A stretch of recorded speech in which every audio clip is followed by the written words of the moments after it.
Right. So this is actually not necessary for our discussion because this is a manufacture of NaOH, which is not present in the, which is actually present in the new syllabus, but is not much related to you because yeah, the statements, everything are very similar, but uh, what you have to just know here is the uh, main steps basically in the new thing, because this is caustic soda, so you should normally know what is happening in the compartment cells and all these things. Okay, during electrolysis of Na plus, ions migrate from cathode compartment to anode compartment, whether this is correct or not, across the membrane.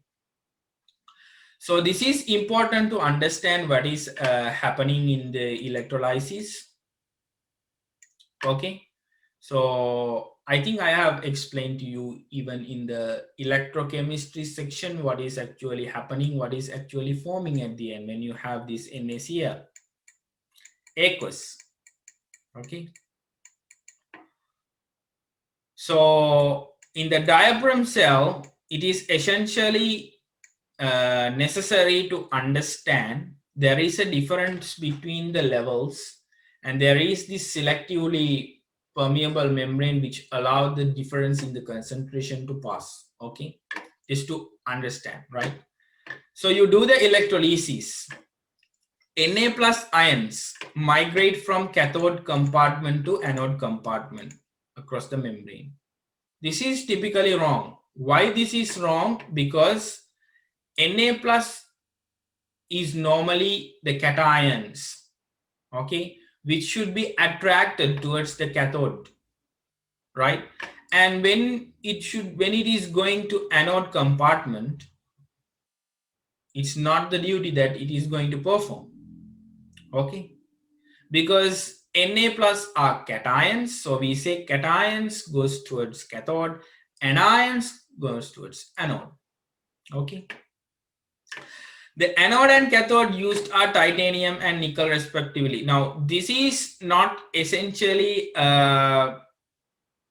like a strong condition that is necessarily that you should follow, but in general, this is correct. Okay. High purity NaOH can be prepared by this method. So you can imagine when all the electrolysis products are driven out, so you can eventually have only NaOH. H2 and Cl2 form as byproducts at the anode and cathode respectively. So what you have to understand here is one of the product that is correct. So because when you have this Na plus, H plus, right, and you have Cl minus and OH minus. Okay, so finally at the solution you will have Na plus and OH minus, which gives you the idea H2 and Cl2 is removed. This is the normal idea. This should be the normal idea. So H plus is going to go reduction to H2, and Cl minus is going to go oxidation to Cl2. Okay, so H2 is formed in cathode and Cl2 is formed at the anode. So this is given the other way around, so that is why this is wrong, because H2 and Cl2 has formed byproduct, which is also used later in the manufacturing of HCl, and hydrogen in the manufacture of margarine, and these are some additional things that you can use. Even Cl2, some bleaching agents as well you can use for bleaching agents. Okay, so B and C is correct. D is in fact correct, but the only problem is they have given the wrong electrode. Anode and cathode is wrong. Okay. So B and C is correct here. So the answer is 2.